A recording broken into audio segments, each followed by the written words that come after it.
His recent trip to Russia is Republican Congressman Dana Rohrabacher of California. He's the chairman of the Emerging Threats Subcommittee of the House Committee on Foreign Affairs. Congressman Rohrabacher, thanks so much for joining us. You just returned from Moscow. It was part of a larger congressional delegation trip on anti-terrorism and cybersecurity. You met with some senior Russian officials. So what are they telling you about Sochi? Are they confident that they'll be able to prevent a terrorist attack? I think they're psyched out, to use California language. They are so focused on this, and and they're obviously concerned about terrorist attacks. They want it to be a successful Olympics, and they're frantically trying to make sure it's true. And the chief organizer of the Sochi Olympics has said that Sochi is the most secure venue on the planet. You agree with that? No, I don't. And I think it was a mistake to choose, for the Russians to move forward as aggressively as they did to try to get the Olympics this year. We should have a higher level of cooperation than we have, and I would blame the lack of that cooperation on people in both countries, in our country and their country, who can't get over the fact that the Cold War is over. And we have a demonizing of Putin and the current Russian government as if it was the same as Brezhnev back in the Cold War days, which is absolutely a false image that's being created.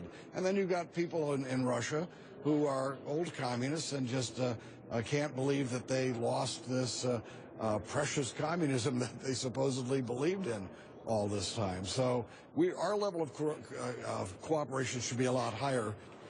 Some Olympians are telling their families to stay home, not go to the games. What would you tell your families? Do you think it's safe to go Yes, I do. to Russia?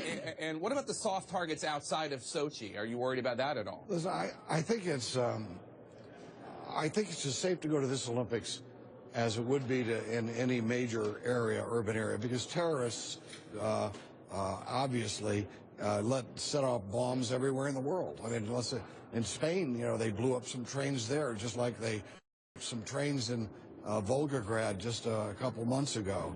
So, yeah, there is some risk, but I would think that we should stand up to the terrorists and tell the world that this is not a time to step back, but it's a time to step up and tell the terrorists we will not be intimidated, and we will work with the Russians and anyone else to defeat radical Islamic terrorism.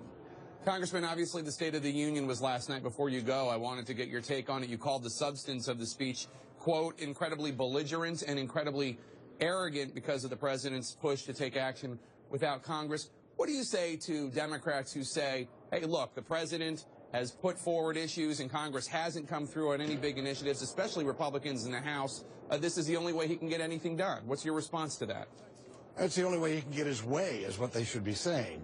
The bottom line is we have a system that has a legislative branch and an executive branch that are supposed to be equal branches of government, along with the judiciary, of course. And the President of the United States has to go through the regular process of negotiating with people, working things through committees, having the type of compromises that have to happen in a democratic society. Instead, he feels hampered by that.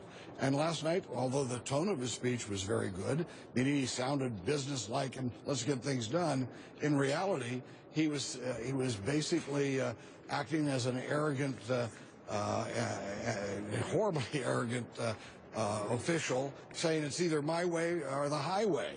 And no, I'm wondering if he thinks he was elected king, where he doesn't need the Congress to pass legislation authorizing the things that he's doing. That's probably the fantasy of many a president, not just this president. But well, yeah, most of them hold that in check and are able to control that natural desire of someone in power to insist on obedience from all these lesser people like members of Congress. But he's got a problem there, and he's not going to further cooperation with Congress by making demands and claiming he's going to do it on his own unless we do what he wants. All right, Congressman Dana Rohrabacher, thank you so much. We'll have you back to talk about some of the issues that you want to get accomplished and what the president wants to get accomplished. Thanks again. Right. Will Hillary have to say no before Joe says